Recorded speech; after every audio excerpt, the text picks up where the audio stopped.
4, 3, 2. Welcome to a whole nother episode of TalkHvy. Once again, I'm your boy Scoop Burgundy.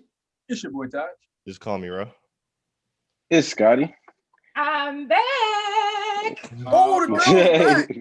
Listen, we got a bevy of topics for y'all today, and we got some special guests coming in. Maybe at the 7:30 hour, 7:45. We don't know. We don't even know. You know what I mean? But Boone 39 is coming through. Rich is coming through. And A-Town Official is coming through. So stay tuned. Pump your brakes. I know y'all like, where they at? Where they at? We trying to see them right now. But y'all got TalkHvy. And guess what? Y'all know we the greatest show on YouTube, the internet. That's what's happening. So we're going to jump this thing right off with the fact that my vice president is black. My Lambo is blue. Listen, man, we got some color back in the office. All right, we shout out to Biden. He's the president. But we know the real story. We know the real story. The real story is my girl, Camilla. Come on, don't you start with the disrespect. Don't start, Taj. Don't start with that disrespect. Mama love. That's right. Millie, we got Millie Mill in office. Her name Millie Mill. Millie. Okay, I'll accept that. I kind of like it. So here's the thing. You know what I'm saying? My girl is in office. Biden, he won. You know what I'm saying? And the inauguration, I mean, it was a lot of things. Where are we going to start? We're going to start with my man sitting there like this. My man Bernie. And the meme going super viral. We're going to start with Michelle Obama. Let's start with Michelle and that Bernie. Biden is one heck of a businessman for selling those T-shirts with him. Yes. Because they're Shout out to Bernie. You just better. I mean, not Biden, Bernie Sanders. Bernie, yeah. Sanders, like Bernie was done with the whole inauguration. He was. So all right, we're gonna start off with that. We're gonna start off with the fact that Bernie went to the inauguration with mail in his hand, like he had things to do. As soon as my man got sworn in, like, all right, y'all, I'm gonna go to this little president thing, this Joe's little event. Then I'm going ahead and handle the rest of my business. I'm gonna go pick up some peaches from the farmer's market and drop my mail off. Like, listen, Bernie ain't come to play with y'all. He ain't come to play, and rightfully so. That meme is just all over the place. Bernie slid through like, all right, I'm gonna stop by Joe's little thing real quick, show face. Before I head out. No, I'm telling you, I think Bernie called before he got down there. Was like, who all down there? All right, yeah, that's why he was acting like that when he got there. He ain't like who was all down there. Bernie, he ain't like what was going left on early. Yeah, Bernie left early. Listen, Bernie ain't got time. And at the end, he hit him with this joint like, all right, I'm gonna come. All right. And we do have to give a shout out before we continue. After all of the mess that happened at the Capitol, security did the thing. That thing went off without a hitch. I mean, they was talking about swearing Biden in the bunker. I was like, all right, now, come on. Like, we ain't gonna, how America gonna bully America? We pride ourselves on ain't no bullies over here and that whole thing. You know what I mean? And that it went off seemingly from the outside looking in without a hitch. So, you know, they caught a couple people at the checkpoint with weapons and all of that. Yeah, going home, go to jail, boom, whatever they decide to do. You know what I'm saying? So shout out to security, this whole security team, and whoever was responsible for that part. Now let's get into this black girl magic first with the poet. She killed it. Did y'all watch that? I saw some of it. It seemed like a regular old poem to me. A regularly amazing poem. Okay? Oh my God. Yo, Todd, why are you hating, dog? I didn't understand significance. I didn't understand it. It's a Todd, young black woman. Huh? Todd, do you hate black women? Absolutely not. Okay. All right, that's just about it. I'm sorry. Yeah. So why are you hating on it? Why are you on here? It has nothing to do with hating. I just didn't. So wait, hold on. Let me ask you a question, Todd. Let me ask you. I didn't see the significance behind her doing a poem. That's cool. Now, if that was your sister, would you see the significance? It ain't my sister, so. No, but answer the question. No, it's a hypothetical question. All right, so let's play this. If it was my sister, guess what? I wouldn't see her significance either. Really? But here's the thing: is it usual for people to do stuff like that at an inauguration? What? Say a poem? Like performances and poems and stuff of that nature. Yeah, that's normal. Right. So I feel like poetry is fairly new. Like, I don't feel like that's like something that's like always there. But I think what was interesting is she made history by being the youngest. Like, there you go. Because that's where I was going. Standing up there in her melanin black skin, proudly black, loved her hair. Like, she just did the dang thing. Like, even if it was a little old poem, then they could have got anybody to go up there and read a little old poem. But they got a young black girl from Harvard University to go up and make history at the inauguration. So make history. You know why it's history, V? Right. Pass it to her. You know why it's history, V? Because that same skin, I love the fact that you said that melanated skin, people got killed because of that melanated skin. Mm-hmm. I understand that.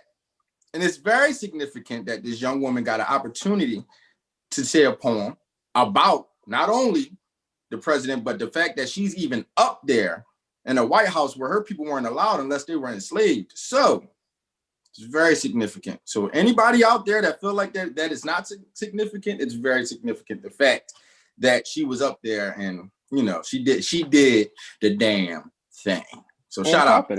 On top of that, though, that's a stage where Maya Angelou recited a poem too. Like, that's another legend. Let's pour it on time. Maya Angelou did a poem in the inauguration in 1993. You know what I'm saying? Like, a young black woman sharing the stage with such a important figure with the presidency in front of the entire nation at 20, 21? Like, and securing the deal afterwards. Let's shout that one out.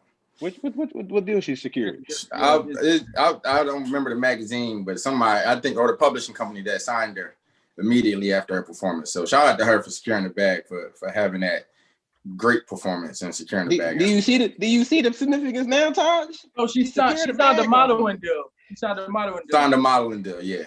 So she secured the bag. I mean, that skin was up there glistening. She just had better got signed. Understand me? Up there glistening in the sun. You understand me? So let's talk about somebody who looked like they was on the runway.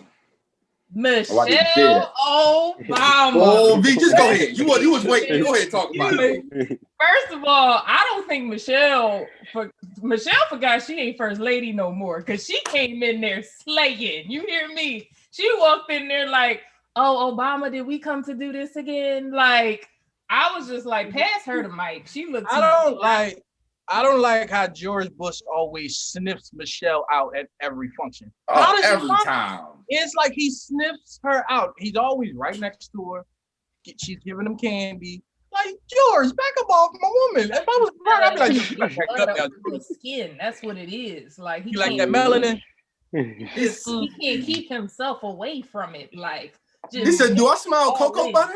I'm about to say she looked like she smelled like cocoa butter. So like, it's definitely. Do I smell black soap? Cocoa butter. Her hair smells like shea butter. I can smell it already all together. It's beauty. I love it. He can't help himself.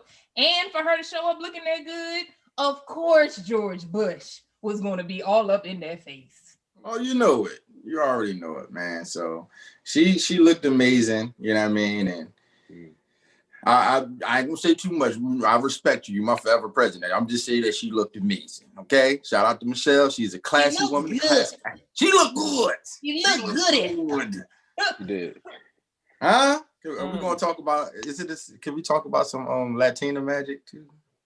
Jennifer Lopez came out there slaying. You hear me? That white sis came out there slaying. Listen. Because when they pulled out Lady Gaga, I'm like, Lady Gaga. Okay. Do y'all not like white people? Why Lady Gaga wasn't so good, huh? I don't see y'all nobody praising Lady Gaga. Because she didn't look as good. That's my point. Simple. She looked amazing. I didn't even. She looked so good. I didn't even know it was her. And she came walking down that aisle in that all white child. Ooh, wee. She was grazing. I was like, is she on the treadmill? She didn't look that good. I don't even know. sang the song. I couldn't get over how good she looked. Yeah. She's looking good. I said, whoo, how old is she again? 50. Oh, too old to be looking that good. You know, no, hello, mother. Too old to be looking that good. But yeah, the inauguration happened, man. And you know what I mean? Listen, changes are coming. Oh, and just one last thing. I want to shout out our Vice President, Kamala Harris, for wearing the Black designers clothes at her inauguration. Hello, hello, hello, hello, making history at the biggest stages. Love it. Love it. We love to see it. You know what I'm saying? So, you know, that Black changes. Business. You know what I'm saying? Support Black business. Check out Scoop Hoodie. Talk heavy. You know what I'm saying? You see people with a different flavor. You know what I mean? You see what's going on. Hey. You know what I'm saying? So, you know, everything that happened, that was great. Trump is out. Biden, you win. Back now it's time for business. Now we're going, and it seems like you're getting right to business. You know what I'm saying? And be shouted out on Kamala. I love you, sister. I need you to pardon everybody that you sent to jail for 82 years for that weed charges now. You know what I mean? But it's cool. You win now. So now you can undo some of the things that you did. That's just a little request from your boy over here. You know what I'm saying? Now, Biden from day one, I mean, he signed an executive order. They sliding through. He like this. Another one. All right. What do they do? Give me that. Seemed like a lot of ass kissing is what he doing to me. What are your? Oh, okay. So I was about to say, what are your thoughts on it? So, Todd, elaborate. What does it sound like he's doing to you? Sound like a lot of ass kissing is going on. You know, now that he's in office. Oh, let's make sure we put Harriet Tubman on a $20 bill. Oh, it's just you know, being appealed to all the Black people. I just hope that he is as great of a president in his 4 years that everybody just hopes he's going to be. I'm not saying he's a bad president, but everybody just acting like it's a new dawn, it's a new day. No, it's just a new president. You know what I'm saying? It's another 4 years. Let's see what he get done. You know, at the end of the day, he's just a man. Okay. I think what's going to work in Biden's favor is that, unlike the Obama administration, he's going to have the Senate on his side, because now the Senate is majority Democrat. So he's going to be able to get a lot more done than past presidents have been able to do off of the strength of that. So like Taj said, I do want to see what he has to do, because the Democrats did choose the most conservative Democratic candidate out of the lineup that they possibly could have chosen. So right. I am curious to see, you know, what he does. Like, for example, I was very surprised that with how he has this big plan with combating the coronavirus, and then he gets in office and all he wants to do is make a mask mandate. Have we not been wearing masks? Some people. Like, Trey Songz wasn't. Y'all anti-maskers out. Yeah, Trey Songz. I'm just saying, like, you know, stuff like that. It's kind of like, oh, so you really are the most conservative Democratic candidate they possibly could have chosen. But yeah, I'm just curious to see, you know, what he actually gets done. But I mean, he definitely is not wasting time with these executive orders, like reversing the Muslim ban, but then banning us from going back and forth from the UK. Whoever saw that coming? You think? Like, what you think about that, V? You think that's a good thing? Cut off transportation between us and the UK, like that's unheard of. You think that's a good thing, V? That he banned the travel? Absolutely, I think that's a very good thing, because the UK is doing a terrible job with how they're handling the coronavirus. So that to me just shows, at least when it comes to those decencies, money isn't the most important thing. The UK or Atlanta? The UK. Atlanta's been doing great. Have you seen their numbers? They never closed. They all got COVID. You know what happened? That was the problem. Everybody want to be closing. We should have just stayed open like Atlanta. Atlanta's thriving. Atlanta has been thriving through the pandemic. I don't know what y'all want y'all to know. Like, what's thriving? They peaked off in July, and their numbers have been going down since. That's what I'm saying. They took Trump approach. Trump said, "We're going to lose some. Okay, just call it what it is. But the one that's survive, we're going to be niggas is going to die. Niggas is going to die. And guess what? Niggas die every day, B. Every day. Might as well not having fun. Listen, Atlanta said when Trump said what he said, Atlanta was like, all right, bet. Like, all right, let's do it. I don't know what numbers y'all looking at. All They had mad cases last couple weeks. Cases, but the numbers I see, Scott, is on my timeline, and they're having a hell of a time in Atlanta, Georgia right now. That's the numbers I see. To go Atlanta, just to clarify, Atlanta definitely has a lot of cases, and their hospitals are still hitting capacity. But my point is that they haven't peaked since July. Like July or August, I think it was July, is the highest they've ever been. And if you look at the trajectory over time, they've gone down. Now, granted, are the numbers that great? No, but when you compare them to where Pennsylvania is terrible, like horrible. And we've been shut down since April, pretty much. So, but I feel like is that deserving of praise? Like, oh, you're not the stinky trash, but you're still trash, though. It's still doing bad, but you're not as bad as this people over here. You know what I'm saying? Like, I don't think that's a good parameter. I give E for effort. Say, yeah, like that's not, y'all shouldn't be like, oh yeah, Atlanta, they lit over there. Like, nah, first of all, Atlanta. PA got more people. And the reason why is because, I mean, yeah, Atlanta's numbers are still up there, but again, they're nowhere near as bad as like Pennsylvania, New York, New Jersey, like all of these states that have been doing the right thing, quote unquote. If you compare Georgia's numbers or just Atlanta specifically to like Philadelphia or New York City or Jersey City or those cities, they're literally complete opposites.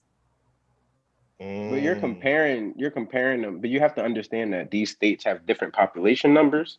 Okay. So PA got 12, 13 million, whereas Georgia got about 10, 11 million. So you're looking at a 2-3 million difference in population. So we can't really do it. You have to do it proportionally by percentage. By percentages. Yeah. And I don't know what those numbers are off the top of my head. I'm gonna look them up. But I'm sure that they have high numbers because they don't have any regulations, right? They regulations are not there. The point is they don't deserve praise, and it's not okay that they out here. They do. Out here just doing whatever. They have fun in Atlanta. Cool. Hold up. The mayor of Atlanta deserves praise because she has been the proponent of keeping Atlanta's numbers down because she wanted to shut Atlanta completely down. But unfortunately, she got overridden by the governor. However, even though she got overridden, she still was able to keep certain things in place to keep Atlanta from re-peaking. So she absolutely does deserve praise, in my opinion. Like what?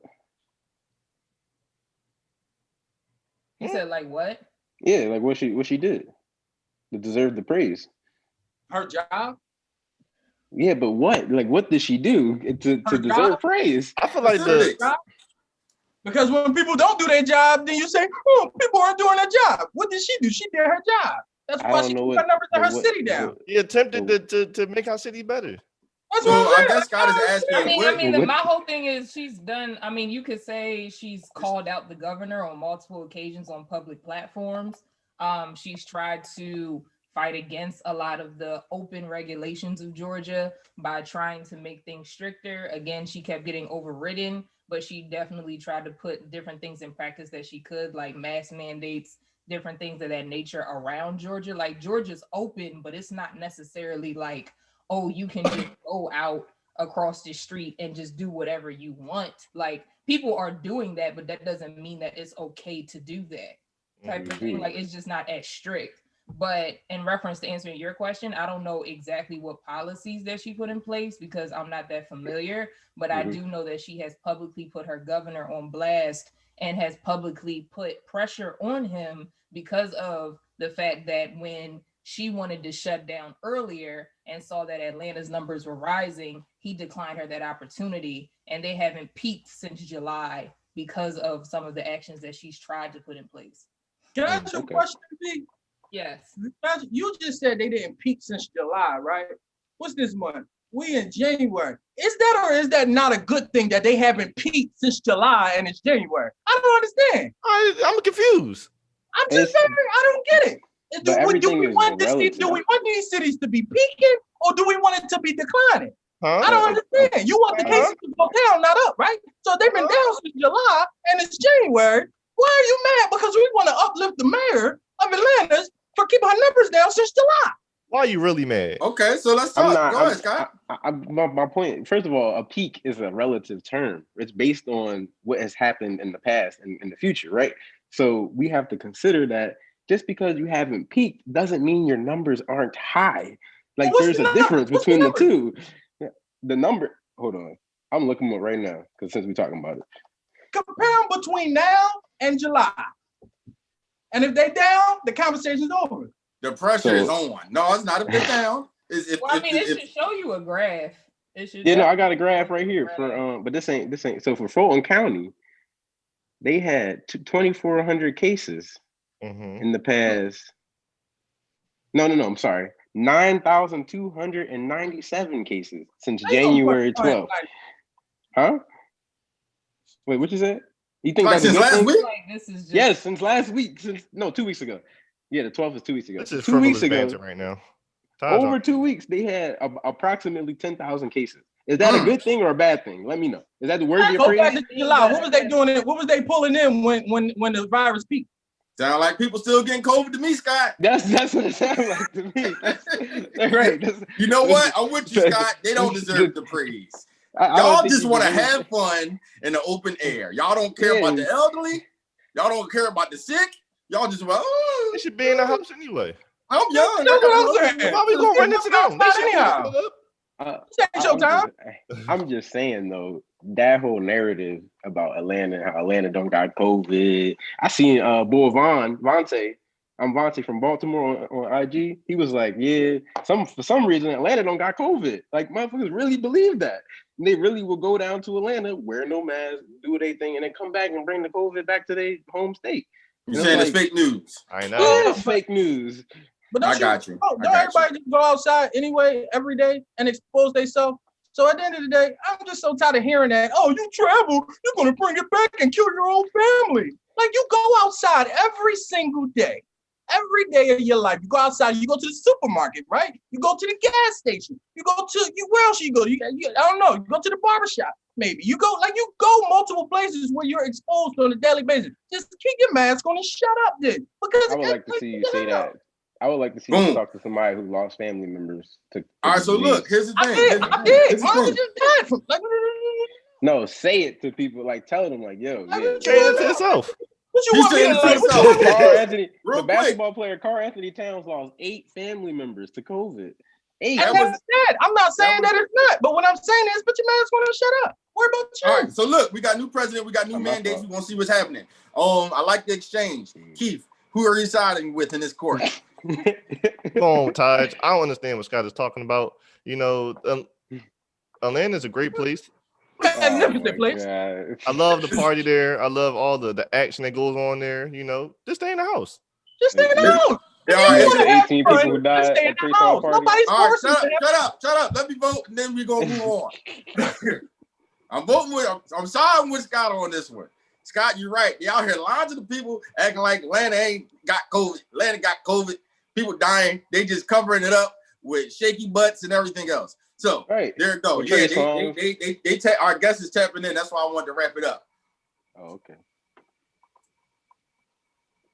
You know what I'm saying? Dang, so I don't get a vote. Oh no, V, you started the argument. You were tag team. That's crazy. That's fine. You started the argument. What's up, Rick? What's up? Oh shit! Yeah, Zo. What up? Listen, everybody. What's up with this camera? Ready? What's y'all up with camera? the camera? Y'all not showing up on the camera. Y'all camera ain't on. That's what I'm saying. How you fuck with it? We about to come out. We gotta go do a Hold up. Listen, we're gonna play the intro music till y'all get the camera. Oh, there we go. There we go. Wherever you at. Damn, I gotta get up, man. Get on, man.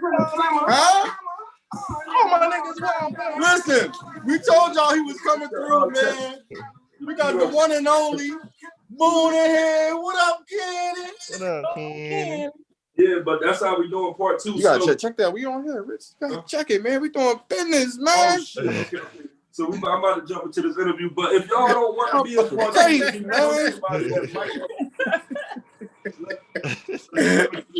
Big head nigga.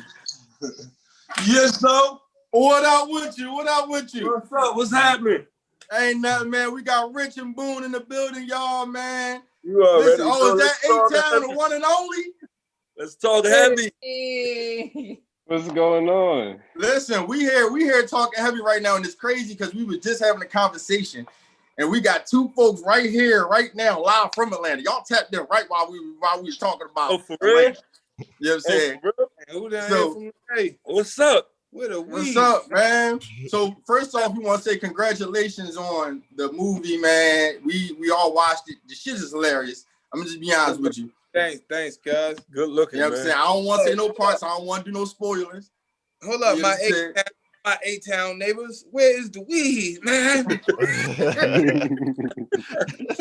Damn, man. Weed, man. Where is the weed? So you mean? Oh, first off, I just want to ask. You know, we asked everybody. So, Y'all buy some fucking weed. listen, I'm in Philly. I'm gonna have to call my A-Town people to see what I can do for you, man. You mean? Like, what's up, Kai? What was you Ain't saying? nothing, man. So we like to ask everybody from the rips, and all three of y'all answer, man. How y'all feeling, man? I feel good, man. We good, bro. I feel great, man. Like I'm in a real good place right now. So, Hey, what's up, A-Town? Come on, talk to us, baby. We talk back.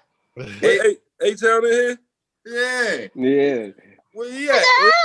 Hey, where you at? Where you at? I'm fine. I'm great. I'm blessed. There you go.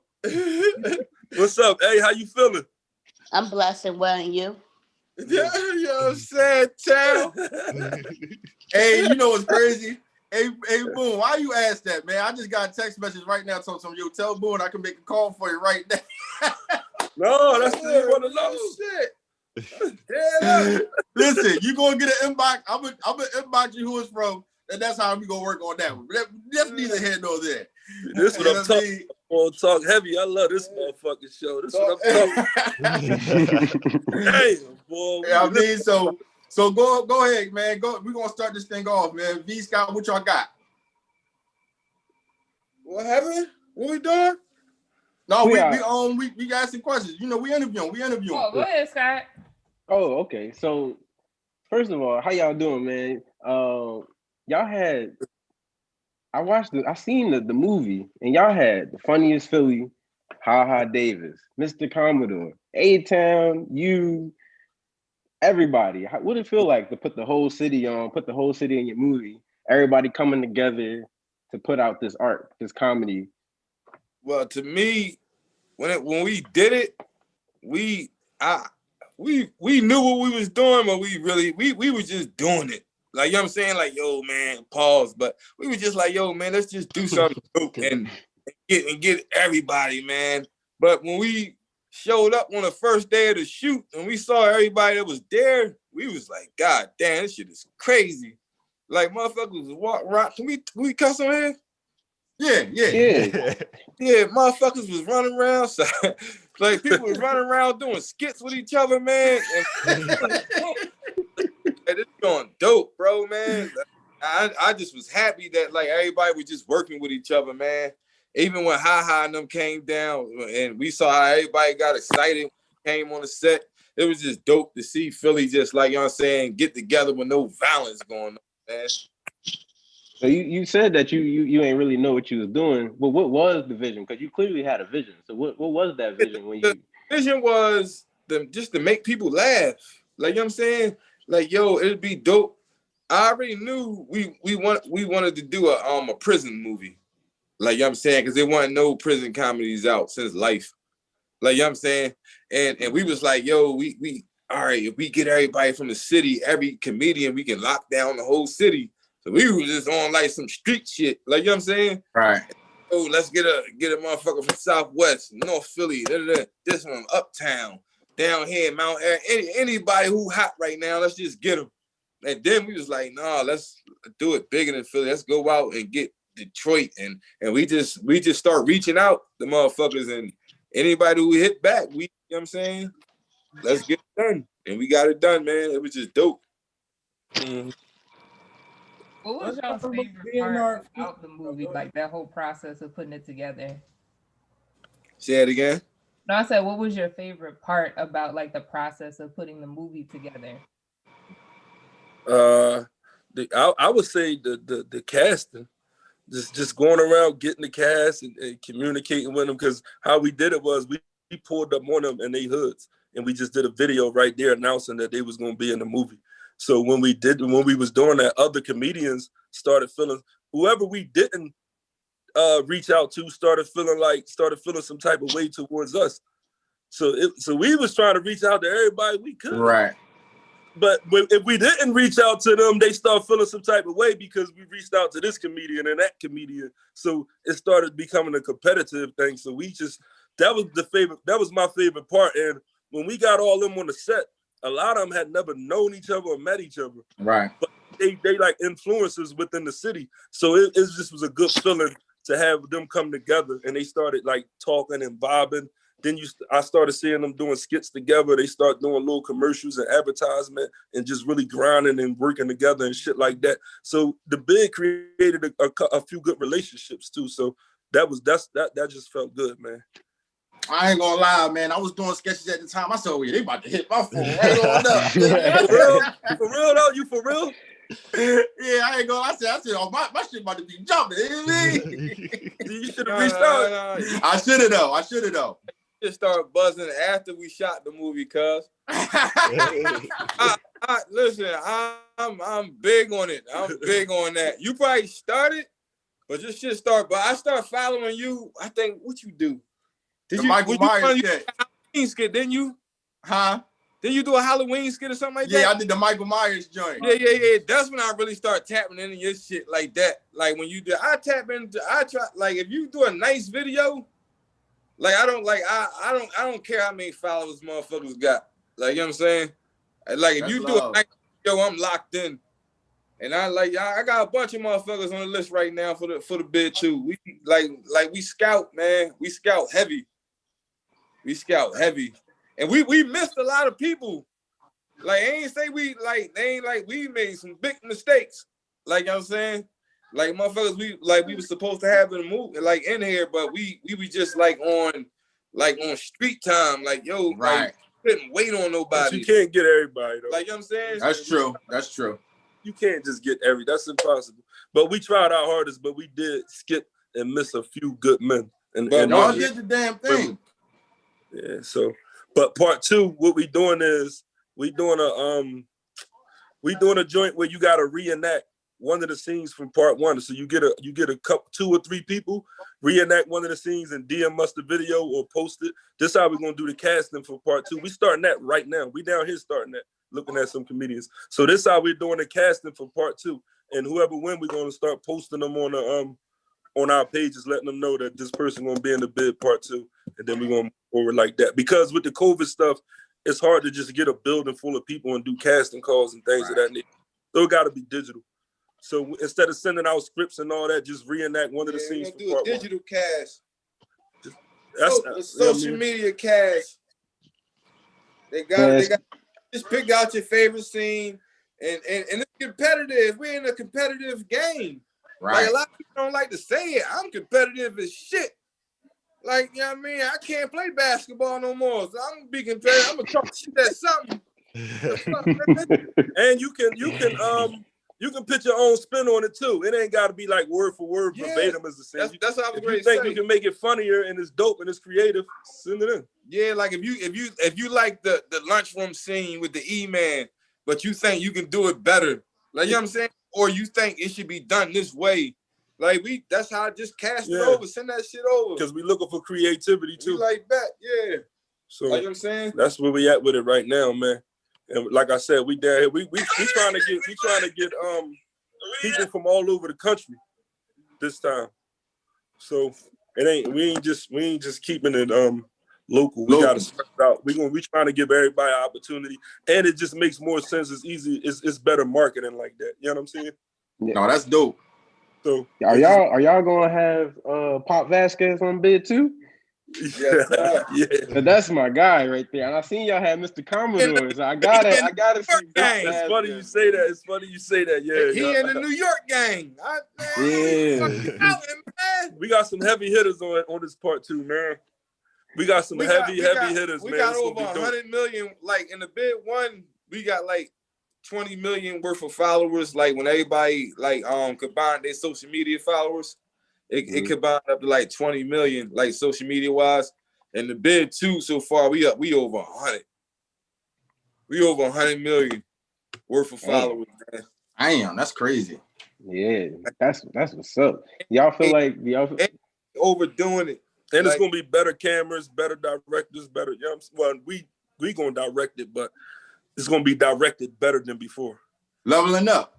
So yeah, we gonna really they putting the cameras behind us now. Yeah, we gonna really paying attention. Everything up. We gonna have security on the set this time. Yeah. Hey, tell you gonna have that red hair for the set, man. Man. All that shit. Yeah. What's up, though?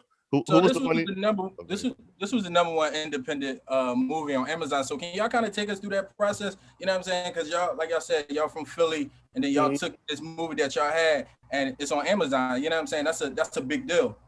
Right. They wasn't, Hollywood wasn't getting it. It's just like we just had to bet on ourselves, man. Like just put the movie out there and let the people decide. I know it's an audience. They know it's an audience for Black urban movies, but they ain't know this shit is raw. Anytime you got Black urban movies, but you still gotta, like, you know what I'm saying, dumb it down a little bit. Like, you know what I'm saying? You never really see us, like your normal motherfuckers, like sister or cousins in the movie. So it was a lot of shit we had to go through, to get this shit pushed through. And then when we got on Amazon Prime, man, we just pushed the traffic there, like, yo, this is where we at. And we showed our audience where we was at, and we just marketed to our target audience, and we put up the numbers quick. We put up the numbers. But the distributor is who got us on the platforms. You know what I'm saying? Once we got the distribution deal, and how we got the distribution deal was through Freeway Rick Ross. So he introduced us to a distributor over Hollywood. They liked the movie. Yeah, Black distributor at GVM Releasing. We showed the movie in Philly 2 years ago. We sold out 13 theaters over the weekend. From Saturday to Monday, we sold 13 theaters out. So we showed the distributor that. He was impressed by that. So he gave us a situation, but it had a clause in it where we had to find somebody that know how to roll out and market films, because we never done that before. So he told us to go find somebody that can do that. So we went out. My guy, a friend of mine, he introduced us to BPG. If y'all do your homework on BPG, y'all, they who they are. But he introduced us to BPG, and BPG agreed to do the marketing and distributor. So we put them and the distributor together, and they got us on all the platforms. But at first we wasn't on the first page. But once people start clicking, once they dropped it, people start clicking. Then it started trending, so they just start pushing us up. We had to prove ourselves. We had to, you know what I'm saying? It ain't like they just put it up there. We had to show it was a real audience for it, and it did it. But yeah, that's pretty much how the process went. The first day it came out, we was on the top 200 charts. We charted at like 78. But in the first 24 hours. We was like 27th in comedy, the 27th comedy in the country, and we had the number one urban comedy. It was just dope, man. That's big for an independent film. What y'all think is the biggest takeaways from doing the movie independent and not going through Hollywood and a production company and having to do everything essentially yourselves? Just learning the experience, man. It's priceless. Doing everything step by step and just learning everything. Like we done been through we had to do everything step by step. So the learning process is just priceless. Like it's irreplaceable, man. Cause shooting the movie, we shot the movie with just me and him. But then once we sold it, but once we was done, we had to we sell it after that. But like shooting the movie ourselves, like we didn't have to go through nothing. It was just me and him, so it wasn't no pressure or nothing. But like once we was done and everybody had to see it, it was just a dope process, just seeing what came out of it. But it's better that way because you don't have to wait on nobody to hire you. You're your own boss. So it's it's always better that way. You can do it how you want to do it. You don't have to answer no questions. So that's why we was able to keep it so raw and gritty. We didn't have to dumb it down because we didn't have nobody over our heads. We did what we wanted to do. You know what I'm saying? So y'all got that W. What was the celebration like after y'all seen y'all going up? Oh man. Mama blood and me, man. When I first seen it going up, like the exact moment, I went to sleep, man. I was exhausted. When they finally put it on the platforms, I promise you, I slept like a baby, man. I woke up hearing that we was #1 urban, man. That's the best sleep I got in about 3 months, man. I'm being honest, man. So I went straight to sleep, man. But overall, this is an overwhelming feeling, man. It just felt good, man. Just for people to really appreciate your work and just to be able to put so many people in position from the city and stuff like that, man. It just was a good feeling. It was dope. I feel like Philly get a bad rap, like we a hating city, but we do show love when it's time to show love. Yeah. Exactly. Philly support dope shit. Right. That's it. No real shit. It gotta be dope, man. Like, come on, tell man. you when it's on your shit. That's why that's the problem. And Philly gonna back you. If your shit dope and you get creative with it and you come with a twist, Philly gonna fuck with you. Right. Yep. Yeah. So Town. Go ahead, Town. Town about what? No, I was going to ask you how was your process with the situation? Like, you know what I mean, coming from the talent standpoint. It was amazing. You know what I'm saying? I appreciate them too. You know what I'm saying? It was amazing. You know, when they did the cast, they said they got me first, and I was so happy.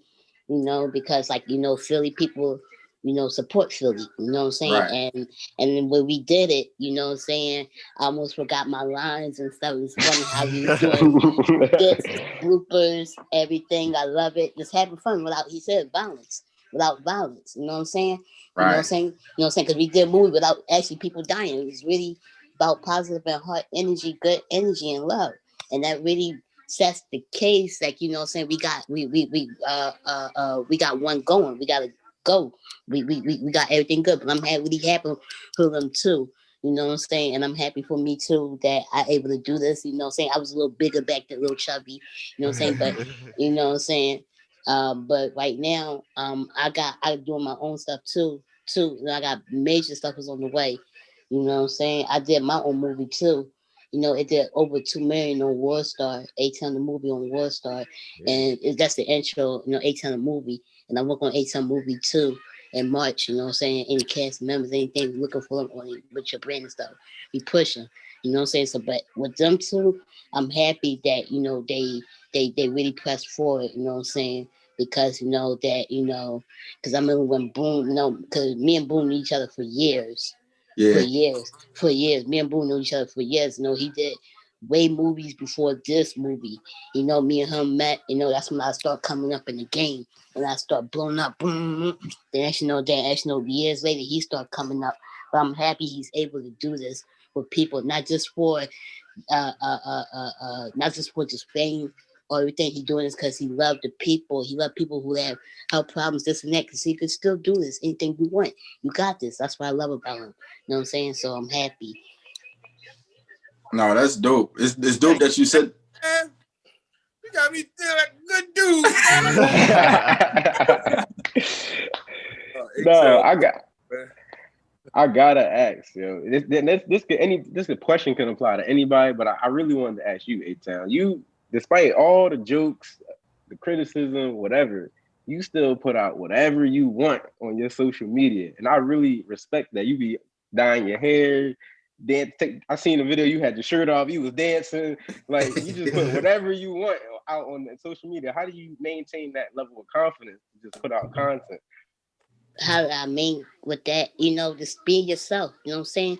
If people who love who you are, then that's a go. But if people who don't love you who you are, you know what I'm saying? They don't need to be around that circle. It's all about positive energy. You know what I'm saying? I do this because I love to see, because this world nothing but pain, suffering, everything. It's some stuff here good in there. You know what I'm saying? Just like, me, Boom, Rich, we all do this because, we have a gift. So this is a good thing, you know what I'm saying? We get to sit back and watch other people try, you know what I'm saying? Because we created a lane. Me and Boom really created this lane. And this is really on some blessing type stuff, you know what I'm saying? So I'm just happy. Man, that's amazing. This not as much as a question, but I give you flowers every time. You definitely a legend in the game. You gave me a lot of laughs. You gave me 101 laughs. You 1,000 laughs. You definitely a goat, man. Yeah, but I don't eat hay or chips like that. You know what I'm saying? I eat bird seeds, but you know what I'm saying? No, but thank you for the flowers, before I die. I appreciate that. You know what I'm saying? But I think, you know what I'm saying, I like this, you know what I'm saying? You know what I'm saying? Y'all should be clapping because that you gotta understand, y'all should be clapping right now for them too. Why? Because that they black and they older. They could have been out. I mean, you know what I'm saying? They could have been popping perks, let it flow through their body. You know what I'm saying? They could have been selling drugs and so they older, they mindset is different. Y'all should be clapping. You know what I'm saying? I'm clapping for them too, because they black and they and especially that they not in the streets, they mature and they ready to do something positive. Right. So for people out there that don't know, man, we from Philly, we know. What do the bid mean? Funniest nigga on the street. Right. That's real rap right there. You know what I mean? And I do want to ask too at the same time, like I see we had a conversation about this on the show about how they'll do a show or a movie. I guess it's the difference between Hollywood and y'all doing it. And they'll cast a nigga from Philly, but he be from over London. So it is dope that y'all using Philly actors to play Philly people. Yeah, no actors can act like us. There you go. Right. They couldn't talk like us. They can't talk like us. Every time they try to talk, John, they sound stupid as shit. You're like, John. Yeah, they don't feel comfortable. You can see the uncomfortability when they try to act it out. Like they just can't. They can't say you gotta be from Philly to say that comfortably the way it's supposed to be said. And they try, like you said, they try to get actors and they look crazy, man. Right. They look crazy. So y'all ain't right, they can't say dickhead, whatever. None of that shit. They can't say none of that shit. Yeah, so we gave them Philadelphia, man. So I mean, go see the big movie. Make sure y'all check out for A-Town John too. We definitely gonna check that out. We down here in Atlanta. They doing the screening for the bid this Thursday down at I Pick Movie Theater down here. I don't know if y'all know where that's at, but they doing the show at I Pick for the bid. Anybody down Atlanta, listen, go check that joint out because I see it blowing up. You know what I'm saying? And y'all already working on part 2. So if they say y'all gotta find other actors, y'all telling them no, we rocking with our Philly folk. That's the core of the that's your movie right there. Yeah, like we gonna shoot it in Philadelphia. This shit like Rocky, man. Yeah. Rocky, man. I like that, Rick. I got Batman. This shit like Rocky, man. But like, nah, man, we gonna shoot this shit and we gonna have like, cause like the actors in there that wasn't comedians was like regular Philadelphians, man. Right. That's why you might see your cousin in there, your aunt, like like the check-in person, like the that was playing receiving in the prison was a lady that lived around the corner from me. Named Miss Shelley. Shelley, you want to be in the movie? Hell yeah, come on. I know you've been in jail. Yo, when we brought her to the joint, she knew all the guards in that motherfucker. Yo. Like about 80% of our cast was ex-cons. Because we shot it in Holmesburg. We shot it in Holmesburg prison. You had to have a felony to get on the cast? Oh, y'all shot it in Holmesburg. Part of it. We shot a part of it in Holmesburg. So when you see like the bars closing and all that shit, we was in Holmesburg, but we had limited access to it. Right. I was wondering that, man. That's crazy. I didn't know that. When we walked in and saw Mike, that was in Holmesburg. When I wrote the letter, I was just about to bring up that Mike situation because that's my favorite. That's my favorite Instagram skits that you got. Like you don't understand. That shit is hilarious. All kind. You be like, yeah, I'm talking to your niece now. So I'm glad you even brought that up. What's your own inspiration? Like your style of comedy is unique. So what's your inspiration on a comedy tip? My style is so unique because I use family members. Like this shit is deep in me. Like that's why it's me. Like cause I saw uncles live this shit and my brothers and like you know what I'm saying, all my mom brothers was crazy comedian, crazy as hell. Like you know what I'm saying, all my uncles, my brothers, the funniest nigga in the world. So when you see me, you see them. That's why my shit look original. Because like nobody doing that's what comedy is all about, finding your character. Like, you know what I'm saying? You gotta find a character and put it on steroids. Like, you know what I'm saying? And be comfortable. And be comfortable with that shit. You can't go off nobody else's character. You're gonna look dumb. Like, you know what I'm saying? You gotta find one of your uncles. Like, you know what I'm saying? Right. And, all right, like, and put it in and sell it. Dolomite gave you the whole game. It's true. He gave you one the of whole my favorite game. movies. Real shit. When he saw that old head, he said, yo, when that old head came in rhyming, his whole style, but that's the game. You like old heads around the way. When you see Richard Pryor is acting like somebody's uncle. He played Richard Pryor whole act was an uncle. But he was born in a whorehouse. He grew up in a whorehouse, man. So he was used to seeing shit. Like, you know what I'm saying? So that was his shit. Like, you know what I mean? So like I think people characters, that's how you get your originality. Like, you know what I'm saying? You gotta find a character and put it on steroids. But like my shit is like a 7-person blend. I jump in and out of shit. Ever. Mix it all up. Way too much shit people that they don't know. And this shit is just dumb. Like dumb. Yeah. You was talking about reflecting reality in your characters. So taking real life people and making these characters. I do gotta touch on the other perspective of what you guys are doing with y'all movie. And I gotta ask, like, you know, in Philly, we got a problem with the opioids and all that. Do y'all feel like y'all hold some responsibility to assist with that as comedians, as artists?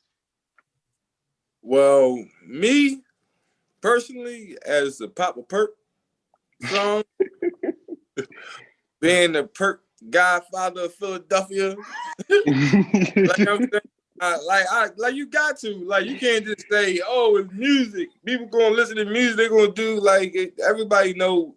Like you don't think about that when you doing it, but like you know, like once it's out, you like bang. I knew I didn't want to talk about perks. That's why I didn't make like a lot of more like songs about it like that. Like you know what I'm saying, and because I still had a lot of shit that I wanted to do. But like you know what I'm saying, but it's a very, very touchy subject that is real serious in Philadelphia right now, man. Right. Like you know what I'm saying? And I think people need to take it real serious. That's why I backed up off of them, man. Like it's real. It's real. And you see a lot of young guys going around thinking it's a joke. I thought it was a joke.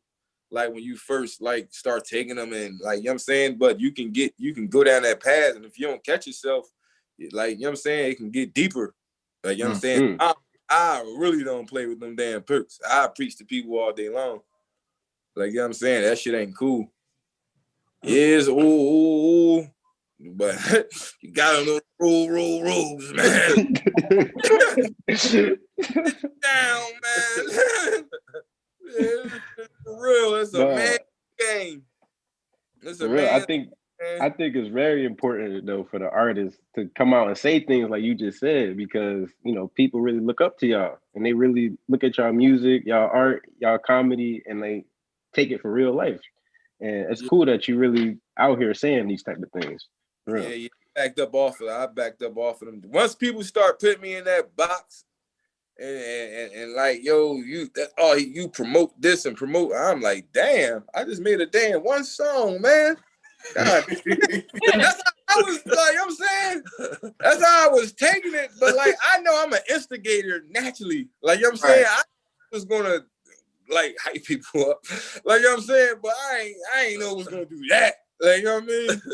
With like Chris Brown dancing to it, niggas posting and all that. I'm like, yo, what the fuck is going on, man? like, yo, like that Snoop Dogg dancing to it. I didn't know it was gonna do that. Like, you know what I'm saying? And when you see other people like gravitating to your shit, it put them on steroids. And I think a lot of people was already on perks, but that song made them come out the closet. Right. You know what I'm saying? Like, it was cool to pop perks. And there was a lot of people who been around people who pop perks. And they was like, and then those people start saying, I told you them Jones. And then they did hear that. Like, you know what I'm saying? And then it just trickled down. Like, the shit dumb. Shit dumb, Big man. facts right there. I got ass, man. Fuck, you said you were instigator, right? What the fuck happened with Cat Williams? It was a minute ago, and is y'all good now? Or how that work out? Trying to get him in part 2. Trying to get him in part 2. Oh, that's dope shit right there, man. No, well, right, that is dope. That's dope yeah, right that there. is dope. That is dope. I like that. Cat Williams. Listen, nothing we do is for like nothing. What you think that all Hook's character is for, man? Exactly. Speak the truth. I gotta meet this man in the ring, man. Yeah.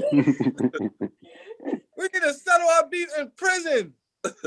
Oh, that's dope, right? You cannot fight him. But you cannot fight him. But make some money.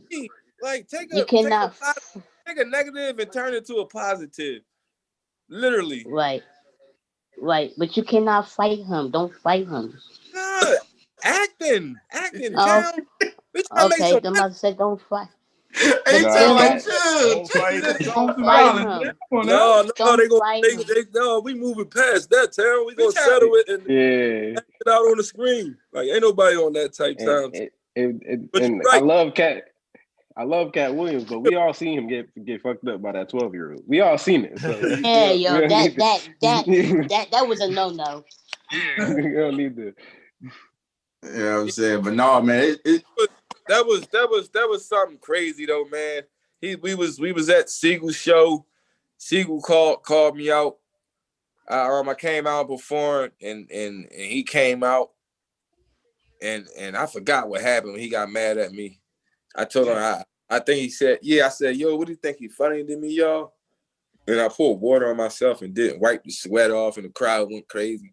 And he took off his shirt and did like this to me. He was like, and tried to run up to me and fight me.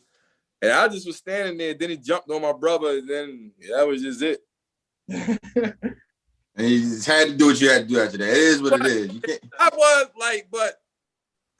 was like instigating a little bit. Like, I was like, because I knew I could beat him.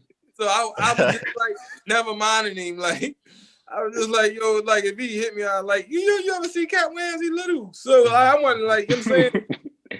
So I wasn't like really taking him serious, but I knew it was making him mad, me doing that. Like, you know what I'm saying? And cousin E like, boom, he about to fuck you up. And I'm like, yeah, go out tonight, be hit me, cousin E. And I'm like, but it was like I'm drawn, like, cause that's when I was like popping perks and smoking weed all over the place, man. You know what I mean? But we passed that, man. We trying to get some business done, man. No, that's the name of the game, man. And it's dope to see y'all on that. Cause I ain't gonna lie, Philly be beefing like a motherfucker. Niggas don't be trying to hear that. They don't be past that. You know what I'm saying? Niggas be on that. You know what I mean? I think they disconnected. I think they disconnected. Yeah, they probably disconnect. We still got talent in the building. Listen, we got superstar talent in here, man. You know what I'm saying? So Tam. Yes. I need to know the name of the movie. A-Town the movie. A-Town the movie. Yes, you can find it on my Instagram. It's in the link in my bio. Gumroad, that's the thing, but that's the website thing, Gumroad. Everything, you know, for part 2, I'm trying to get other actors, you know what I'm saying, in it too, like, you know, bigger things, but you know how these older actors, you know, they play around so much. You know what I'm saying? They think that they work this much, but at the same time, they ain't even big on certain coasts. Right. Right. You know, let me tell you, like, yeah, like somebody might be big on the East Coast and not big on the West Coast. Might be big on the South and not big on, you know what I'm saying? It's just, that's how they are, you know what I'm saying? They ain't worldwide like we are. Like, actually, matter of fact, I am. Yeah. Talk that talk. Period. Oh yeah. They battery died. They just text me. Their battery died. They gonna tap back in. Okay, all right. So who are you going through a production company? Is it an independent movie? It's independent. Like I said, that's what I said. Rule number 1: be independent. You got to be independent in this game. Independent is all chess moves. If you know what you're doing, you know what I'm saying. You could get that person to checkmate in the right way, not in the wrong way. You know what I'm saying, and you be just fine. So what's the importance? I gotta ask you, Town. Like you lost. You took a loss, right, on your first page. And how did you build it right back? No, I got it back. Oh, you got it back. Oh, yeah. All right. I'm about to say, because Town, I was like, damn, man, like, what happened? No, I got it back. I got it back. Yo! That was like 3 years ago. Yo! Back then? Hello? Yo! Yeah. What's up? All right, I'm listening. No, I was just, it's dope to see you, you know what I'm saying, the way that you bounce back off of that, because a lot of people take, you know what I'm saying, situations like that, and that they use that as an excuse to quit. No, I got it right back, and I started trying to build it up, but still keep going down. I was still trying to build it up. So when I built it up, it was interesting, you know what I'm saying? You know, kept working, better people, better along, you know what I'm saying? That's when Boone started doing the movie. He asked me first, you know what I'm saying? I thought he was joking at first because he liked to play so much. I'm like, come on, Boone, stop playing. I said, come on, Boone, stop playing. Stop playing. He said, all right. And I said, okay, then let's go. You know what I'm saying? I know, because, you know, like you said, I know Boone for years, you know what I'm saying? For years. Not like 50 years ago. I'm talking about for like years. Hey, Town. Yo, Town. Yes. Yo, when we shoot that movie, that first movie, what was that, 2012? Nah, that was 2014. 2014. What, Just for the Weekend, that John? Yeah, when you was out on that porch and I was telling him I throw water on you. I remember that. Yeah, when you was running around with Funnies in Philly. Nope. It was you and Funnies in Philly in the scene. That was. It was just me. But what I was saying was that, yeah, so.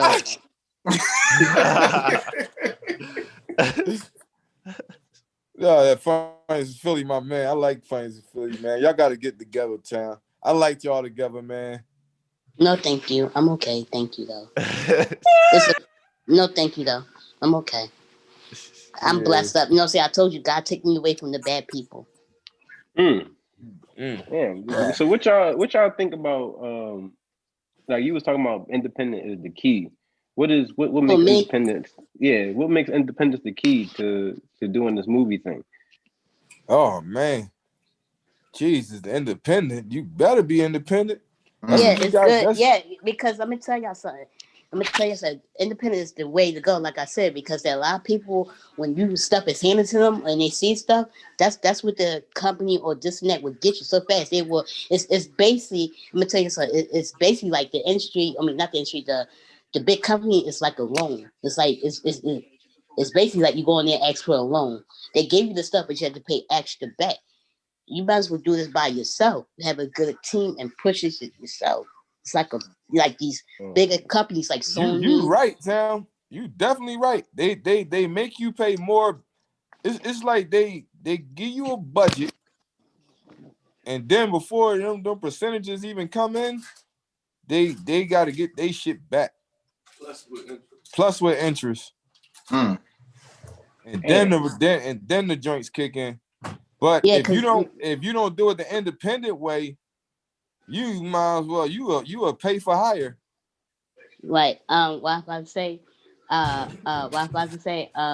yeah, it's just like me give an example. Look at Cardi B. She was signed to Atlantic. She didn't read the contract very well.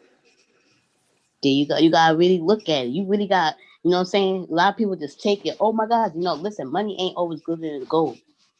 You know what I'm saying? You know what I'm saying? You know what I'm saying? The reason, you know what I'm saying? I be trying to let Boone know, you know what I'm saying, that hat always ain't orange and yellow. You know what I'm saying? But yo, the reason why I be telling people about that independent in the movie, like with the music, I think I'm pretty half and half with that, like independent and record labels. Because I see what the machine can do for you. Right. But in movies, man, it's basically if you're independent and you own your shit, your family receive the your benefits. Like I mean, when you die. Yeah, because listen, years from now. Yeah, because listen, right? When you're in like TV shows and movies, make an example. One artist that I know, and he was a fan of mine, and he's going crazy now. I'm sorry. What happened? His name is Orlando Brown. Look at him. His family took everything. He wasn't like this when I met him. He was chill, cool, everything. Orlando Brown, but that's so Raven, he was cool. Until one day somebody got hooked up. He got hooked up on the wrong people and drugs, and look what happened. That's what I'm saying. And that's real shit. You know what I'm saying? You know what I'm saying? Like, yep. You know what I'm saying? Like he said, like, when these Disney people like Kyle Massey, everybody, they had a childhood, but they didn't have much of a childhood because they had to watch what they had to do. That's what I'm saying. It's best I say it's okay to do childhood stuff, isn't that? But you know what I'm saying? But it's best to start off in the 20s because I see a lot of people started off in 20s now, in their 20s. So that's what I say. So, you got to look at it as like a lifeline. 20 is when you start doing stuff, trying to figure out where you want to go. 30 is when you start investing, traveling. 40, you get the kickback because you got everything you want. 50, you just travel, do anything because you old. You got everything that you needed. That's how the lifeline kind of is. TalkHvy, Town. Yeah, definitely. And if you don't set up your business right, you're gonna be running around here talking about everybody gagged you. No, Will Rat. No, Will Rat. That's what it is. No, Will Rat. You got, you know what I'm saying? You gotta learn how the right people. Some people say, oh, you only got one shot. That's not always true. If God knows for a reason, then that's that you can change the situation well. Let me give you an example. Like me, God gave me another chance. Why? Because God knows my heart. And I'm pure, good hearted. You know what I'm saying? I'm a Cancer. I got a heart that could for the pockets for the love for everyone. You know what I'm saying? That's what I'm saying. That's why everybody want to work with me, do this stuff, because I'm genuine people. I would never do anything wrong to nobody. So that's what I'm saying. When God knows God got heart and stuff, that's what changes around for you. That's what I said. Take away from bad people, and bad people need to be in your life. That means new levels, new doubles, new situations, everything. You know what I'm saying? You gotta be prepared for it. God is preparing you for the next step. If you ain't prepared for the next step, how God can push you in the right way. Okay. You dropping gems on this daytime. Yeah, TalkHvy, man. For real. Yeah, that's why I like Boone, because Boone's like cool peoples, and I like saying me and Boone is like we're connected because that I like to help him out and he like to help me out. It's like he's like a big brother, a big brother to me. Because you know what I'm saying, I'm saying he had kids and all, but he's not my father. He is not the father of me.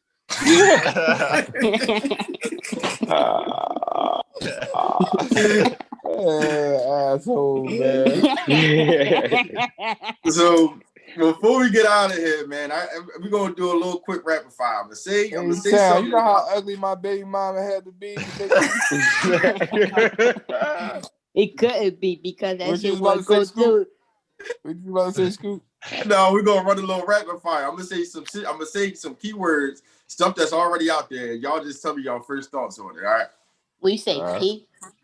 Rapid fire, just keywords, right? So the first one, I'm gonna say this. I'm gonna say a name, and y'all just give me the first thing that come to mind when I say it. All right.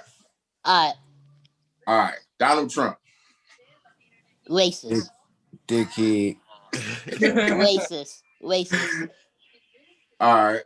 This one probably a little touchy. Meg and Tory Lane situation. Help them both. I think it's a setup. I think it's a setup.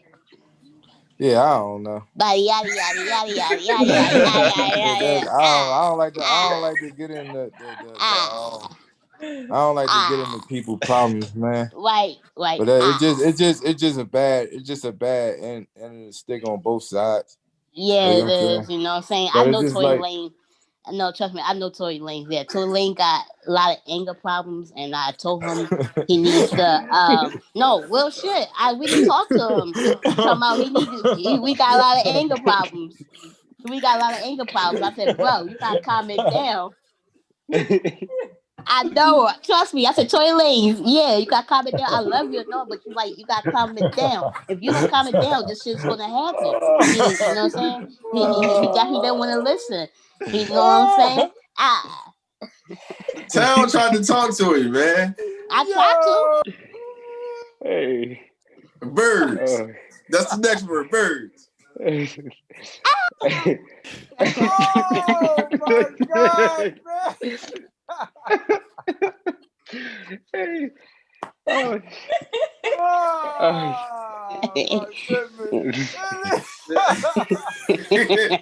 nigga bull weak. Yeah.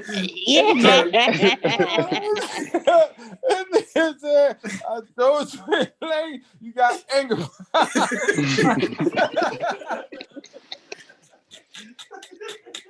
Now, speaking of the bed, this situation, Philly made the bed. Everybody made it to bed. Yeah, I mean, y'all down Atlanta right now. So, what's your thoughts on when Meek gave the young boys $20 for the water? It was like, man, I ain't supporting all whatever y'all got going on. That's this man money, man. No, I'm gonna be honest with you. You know what I'm saying? Listen, I don't bite my tongue for nobody. Listen, man. You know what I'm saying? I respect him and all, but you know what I'm saying? Right, like Bo said, it's his money. But at the same time, though, you can't say you doing all of this, can't be in the streets. But when something else, when somebody needs you, you know what I'm saying? You can't just look at them. You know what I'm saying? Say, here, 20, like, what's that going to do? Like, what's that going to buy me? A popsicle? But town, like, you got to look at the whole story. No, I'm looking at the whole story. But like, we both wasn't there. But I'm not saying, like, I'm saying, but we don't. What if the man just had really just had a credit card in his pocket? Well, here's the thing, right? If he had a credit card, sure, you know these niggas got scammers right here. But what you're doing, I'll swipe it for you. Yeah, what? You crazy? Because they got the scammers. But for real though, nobody knows. No. You right, boom. You right. But you already know it. It's like we live in a never enough world. Like, you know what I mean? Like, damn, man, what the fuck is this? You motherfucker, you give me this. Like, yeah, but here's the thing. Man. Yeah, but here's the thing. But here's the thing. Yeah, that is true. But here's the thing, though. You know, kids see they favorite people flossing, so they think that, oh, you got money. That's how they looking at it. That's why. Yeah, they look at it that way. But it's life, man. It's life.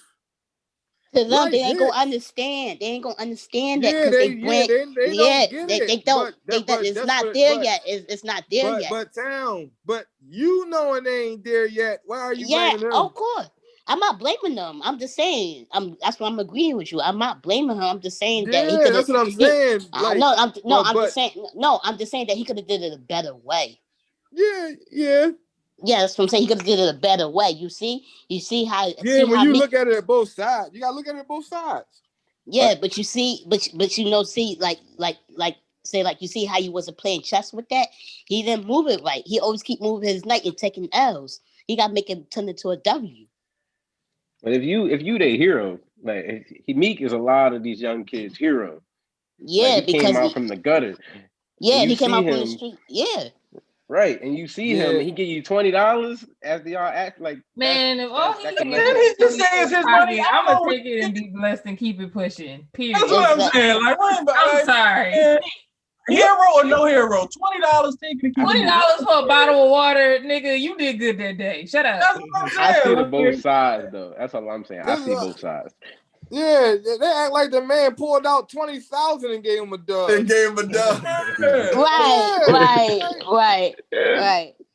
Y'all give me did y'all get all right? Once I gave y'all that $20, did y'all put 20 waters in my car? No. I bet you y'all gave me 2 stinking water, but just I don't even like, that's I don't even like getting into that, but because I love to hustle on both sides, like you know what I'm saying. So if that was me, like, and if I had it, I like, you know what I'm saying. But like we just don't know because we wasn't there, but when I see people, just them young boys on the highway and the young boys like in the gas stations, like, you know what I'm saying, we try to look out for them because it's cold out here, man. Like, you know what I'm saying. I know every time I see them pumping gas at the gas station, I want to give them something, like, you know what I'm saying, because it's hustle and it's hard, man. Yeah, so that's why I said I look at it at both sides, like, you know what I'm saying. But because from the motherfuckers out there that's hustling, they looking at it like you said, Venice. This your name, Venice? Yeah. Like you said, like they like, damn. No, somebody else said it. I think somebody else said that. Said like it's your favorite rapper, and they just gave you a dub, and like, you know what I'm saying. But like you gotta look at it in their way too. They looking at it like you rich, right? Like, you know what I'm saying, and they just hit the motherfucking jackpot. They just saw this motherfucking like joint. So, like, you know what I'm saying, so you just gotta look at it at both sides. And with me, I like to mind my business. So I stay out of it, man. Like, you know what I'm saying? It ain't my money, it ain't my dub. Yeah. This last keyword I'm gonna give you. A lot of people got rich off of it, and this is the last keyword. OnlyFans. Oh, birds. Yeah, man. So that's why, like, I love the hustle though, man. I love what they do. It's because they ain't out here robbing nobody. Right. You know what I'm saying? Yo, she laughing because she know what I mean. Shoot, I should start an OnlyFans page. I should start an OnlyFans page. I should show my taco meat or my naked foot. Or no, boom, boom. You should start OnlyFans too. You know what I'm saying, with that hat. And a lot of people want to buy that hat. They want to buy your hat. What you talking about? They want to buy that hat. They want to buy your hat you got on your head now. Actually, you got the same hat on your head now, Town. What you talking about, man? Actually, I'm a fire emoji. Yeah. Look, she couldn't hold it. A fire emoji. A fire. Yeah, you definitely look like one. Thank you. I am on fire, but thank you. Listen, we appreciate y'all for coming through. Thank you. Look, she can't hold her laugh no more. Make sure y'all check out A-Town movie, man. Life of A-Town is out. You know what I'm saying? Make sure y'all check out The Bid. The Bid 2 coming soon. You know what I mean? You know, man. Appreciate y'all. Boom 39 in the building. Rich in the building. A-Town in the building. How we gonna sign off with this thing, man? Thank you very much. Thank you.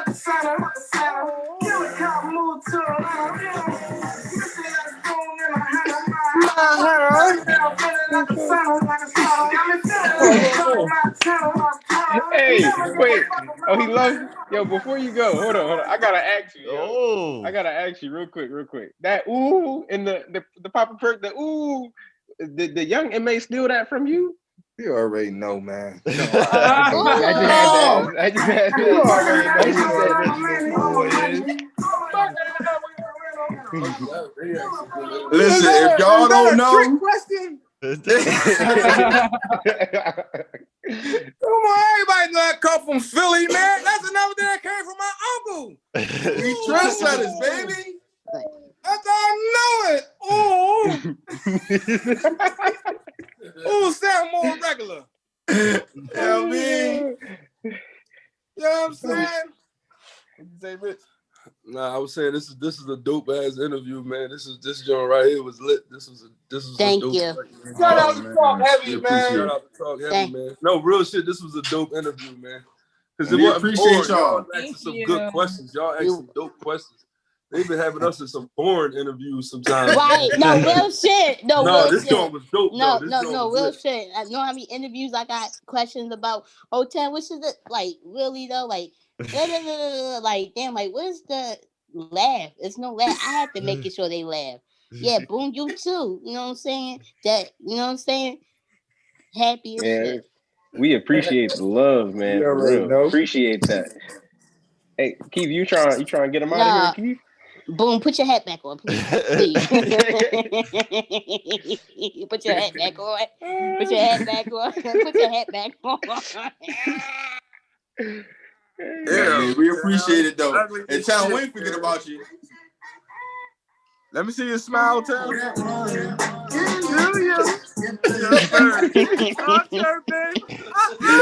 forget about you. Hey, why he tell you to smile? Because that he a dickhead. Philly bad all day, man. That's what we do, man. Shout out to y'all for coming through, man. TalkHvy. We gonna collab, man. We want the bid. We want to be in the bid too, and 8-Town story too. We want all that, man. We gonna get with y'all though, man. It's on. It's on that. It's on that. Hold up, before they go, they gotta say that. I almost forgot. See, we was all wrapped up. We dancing and shit. Before y'all go, man, we just need y'all to say our name and say, if you ain't talking heavy, then what you talking for? Yo, I'm Rich. I'm Boom, man. I'm 8-Town.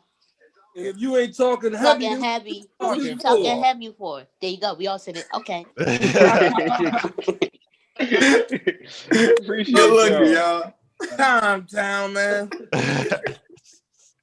All right, y'all be safe down in Atlanta, man. Ain't nobody got no mask on down there. Y'all be safe, man. God bless y'all. All right, that's all. Bye. Thank you for coming through. No, thank you. How you turn this shit off, bitch? You could just say leave. You don't know how to click it off.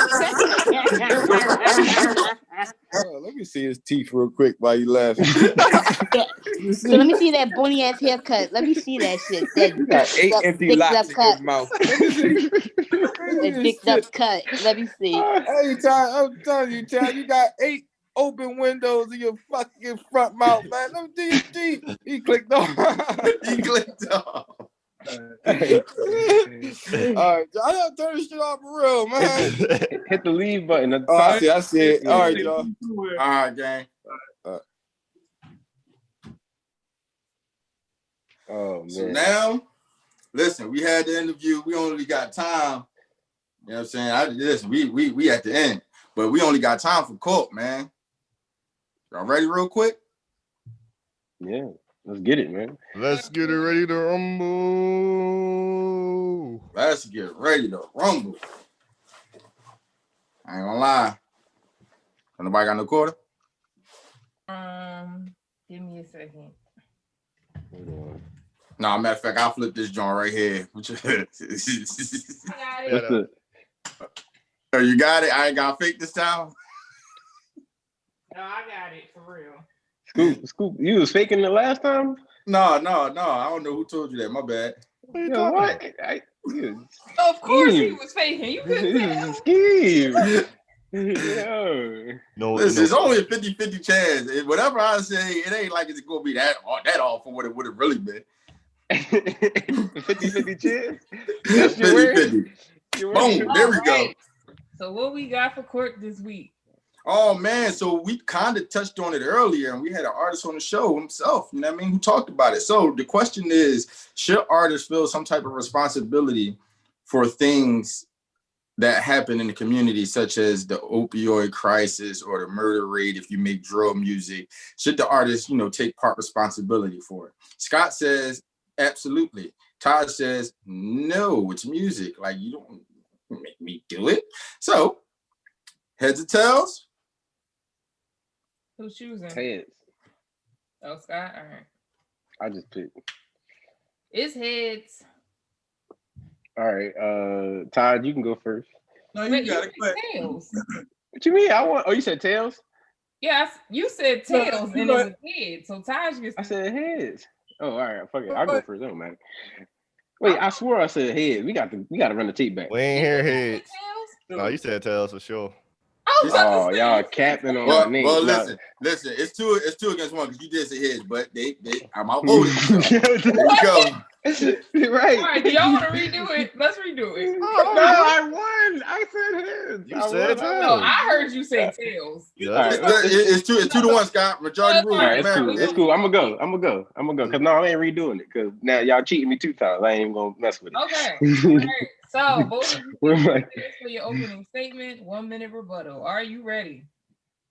Yeah. Let's go.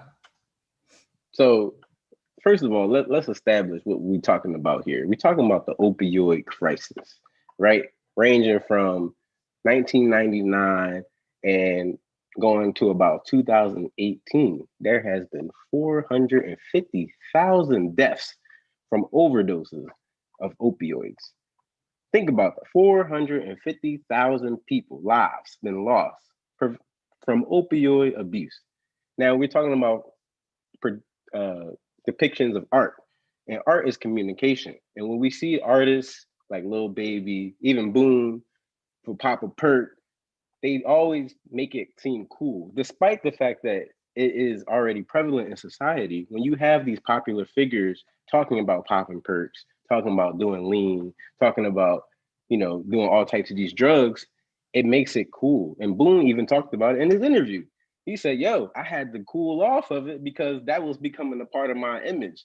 Chris Brown and all these other celebrities were singing his song, making it popular. He said it himself. It made it cool. And we have to understand that art is a reflection of reality, but art also influences reality as well. And when you are an artist and influencer, you have to be responsible for what you're putting out into the world. A lot of impressionable kids, teenagers are listening to you, and you have a responsibility. And I mean, you have to acknowledge the fact that you are affecting these people's lives, whether you want to or not. And that's my time. All right, he had time to spare. You ready? Yeah. All right, go. Now, you spoke about the opioid crisis. You talk about how it killed, you said 450,000 people, right? And what I can't do is sit here before you and act as if the music industry doesn't influence our culture. And the music that is put out doesn't influence our culture, because it does. But when are we going to take time and take accountability for our own actions? When are we going to stop pointing the finger at other people and saying, you rapped about this, you glorify this? Yeah, they glorify it. They rap about it. I see drug dealers all the time. I see people that do shit they ain't got no business doing all the time. But at the end of the day, I know who I am. So I'm good with myself. So I understand that, yes, I have a lot of influences that influence me on a daily basis to do things that I don't want to do. But I know, I understand who I am. So I have a contract with myself, because at the end of the day, I am responsible for my life. So yes, Papa Perk, I love it. It's one of my greatest songs. I know it word for word, but at the end of the day, I'm not going to pop a perk because I know I know what comes along with me popping a perk. I know what comes along with me doing something that I have no business doing. So I'm asking you, Scott, what happened to accountability? What happened to taking account for what you do? Yes, the music is out there. It's always going to be influenced. It's going to be influenced out here until you die. So what are you going to do? Are you going to fall subject just because it's music out here and just because it has such an impact? So, I mean, if you want to just fall victim to what everybody is putting out there and what the world is doing, then that's what you want to do. But at the end of the day, it's called accountability. Take accountability for what you do, for your actions. Everybody's always going to have influence. Do what you got to do. This is your life. This is not Boone life or Chris Brown life. It's your life. All right. Had 2 strong openings. Ready for your rebuttal, Scott? Go. So since we're talking about accountability, let's look at the tobacco industry for an example. When tobacco cigarettes was coming out in the early 1900s, all the advertisements, all the actors, even doctors was smoking. Everybody was smoking, making it look cool. Nowadays, nobody, you can't smoke inside. It costs a lot of money. They tax them. They show the lung diseases on the packages. They tell you how bad it is. That's called influence. That's called accountability. We're not putting out this message that it's cool to smoke cigarettes. The same principle applies to opioids, to fentanyl, to lean, to any other opioid drug that's really killing our youth. You have to be accountable in that way. And if you're not being a part of the solution, you're being a part of the problem. I'm gonna be honest with you. I don't really understand what you was just talking about. But at the end of the day, I'm just going with what I said about accountability. So at the end of the day, yes, I've seen a pack of cigarettes before, and it notifies you that, hey, this tobacco causes cancer. But what do? You proceed to still smoke because that's a decision that solely you made. So who are you trying to point the finger at? The tobacco company?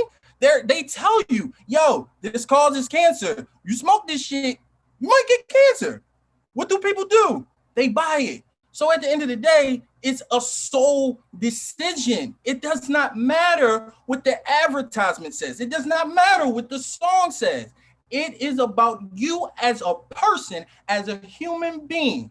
What do I want for me? I don't care what's going on in this world. The world is up and down every single day. You can't depend on it. You have to know who you are, and you make decisions on your life. You make contracts with yourself, not the world and what everybody is doing. All right. Y'all came heavy today. They came heavy. It's something in the air. It was nice. It was nice. So I'll go. I'll judge first. I don't want this to be on me.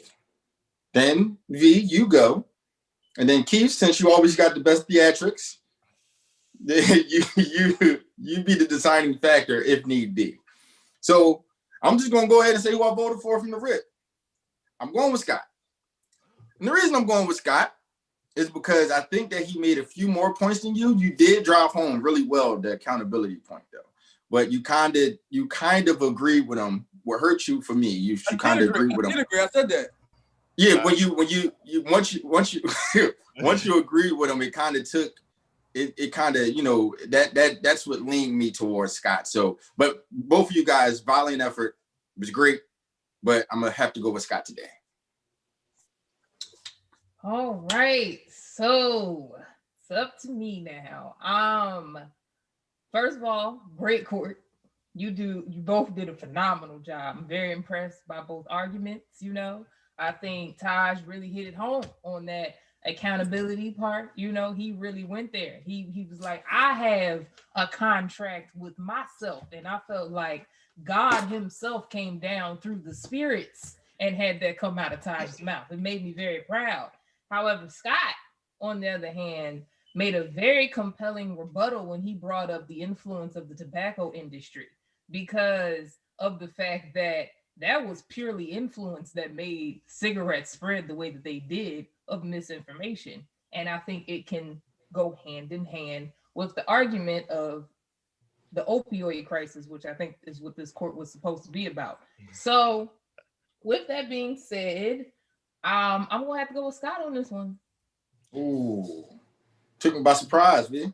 I'm gonna have to go with Scott. I think that he brought up multiple points.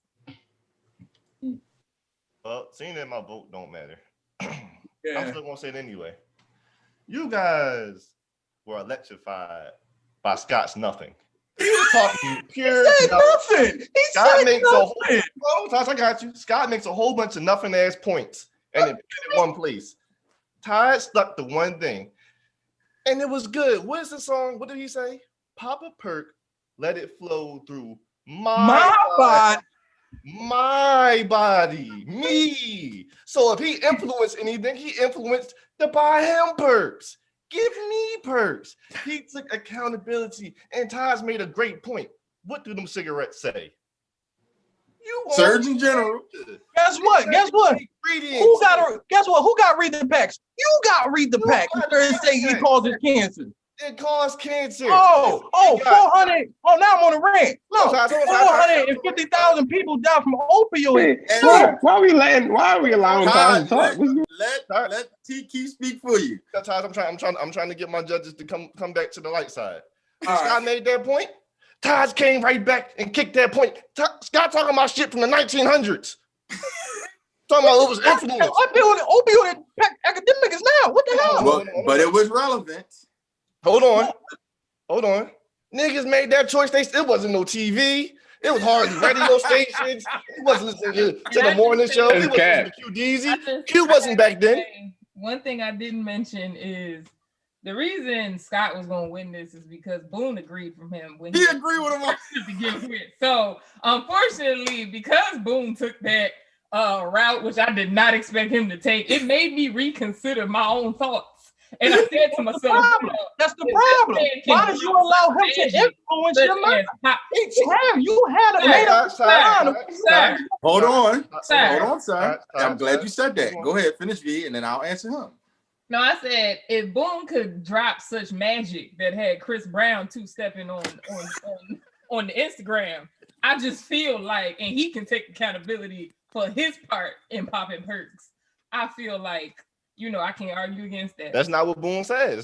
That's a misquote. But dancing to the music. He said he never popped the perk. Never said nothing about it. He said Chris Brown was dancing to the music. And you and Scott decided to reference that. I see how Scott decided to. Not even you, V. I see how Scott decided to reference that when I knew it made no sense. Let the judges talk. But wait, Taj. Also, Scott was being funny. He asked the question to try to get something to sway his way in court. I feel like that's a little bit Belichicky. We didn't get to talk about the Super Bowl and all that, but it's a little Belichicky that you did that, and I don't respect it because you, Boone, cannot say anything wrong because you can't. He got a movie out. He had to say that. Scott golded him. Boone don't give a goddamn about nobody. Keith, I say all that to say, I'm not in the business of blaming people. Everybody wants to blame somebody for something. I do not blame people like Boone or artists for people popping perks and people doing drugs. You are an individual person. Stop trying to point the finger at somebody because you got a goddamn problem. The problem started with you. I'm not trying to hear that. I don't see why Ty just get allowed to. You're right. He should be muted immediately. But this is what I will say. You would have a point if the question was, are the artists solely responsible? But the question was, should they take some responsibility? And I think that in the throes of court, Scott drove that point home very well. Todd, you did okay. But the edge goes to where you did say, yes, admittedly, from the gate, you said, yes, they have influence. Now, that is the definition of having some responsibility for a problem. I do agree with that. You did the same thing Scott did last week where you said, yeah, I agree that everything's wrong. Because I do. Because I can't. Because at the end of the day, in the argument, I can't go off the fact that they do have a part. But you want to try to push it all on the artist. Oh, they pop a perk, so they're going to do it too. They're going to lean and all. Man, I ain't trying that shit. You're changing the narrative. But wait. I didn't get to do it, Taj. I wanted to use the lighter. I thought B was going to be on our side, and we're going to see Scott got smoked. I'm going to put it back. No, use the lighter because Taj got torched. No, he I didn't. didn't. Know. His points was terrible. Scott never says. Give me 3 points. Scott said. Give me 3 real points. No, this is not what we doing. Hold on. It's over. Court's over. And you got to use the lighter because Scott. It won't even light up. It won't even light. It won't even light. Oh, Scott. Mute that loser, Scott. Your point about the tobacco, that's what really drove it home to me. So where did you even a good point?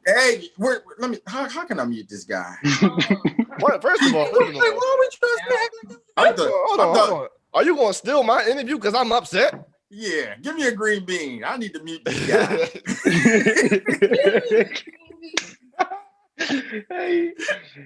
I didn't need to ask Scott because he did so good. So Scott, the answer, your influence? Where did your influence come from to come up with such great points? You've been bringing up the tobacco industry and the things of that nature. I learned about that in middle school actually, how the tobacco industry grew over time, and how actors, doctors, etc. would smoke cigarettes and be like, "Oh, this is cool. This is a good thing to do," and spread that misinformation. And that's how it became popularized. And now you see the shift where smoking, you see, you smoking a port, like, ew, like that's not, like it's not cool no more. Whereas back in the day, everybody was doing it because the information is readily available now. So that was the point. And are you saying if you was a smoker back then, it's because you decided to be cool? So Scott, to be a smoker, right? Scott, are you saying that you could have smoked Taj even in middle school? Yes, yeah, I would smoke Taj. No, because that's stupid. I'm done with this story. You want to blame people for everything, point the finger, whatever. I ain't trying that shit. Yeah, I think real quick, Taj worse than the Bad Boys Pistons walking on the court. No, he is. He's Isaiah Thomas right now. But I do want to say, I do want to say though, Taj, I feel like you are much more influenced by society than you probably realize. And a lot of your influence, a lot of the influence, I am, and I'm not ashamed of that though. So I guess you smoke cigarettes at that time too, because they was right. So it's been real. Cut him off, please. Y'all have a great rest of the episode. Listen, that wraps up a whole nother episode of Talk Heavy. Once again, I'm your boy Scoop Burgundy. It's your boy Taj. Call me Ro. It's Scotty. It's And until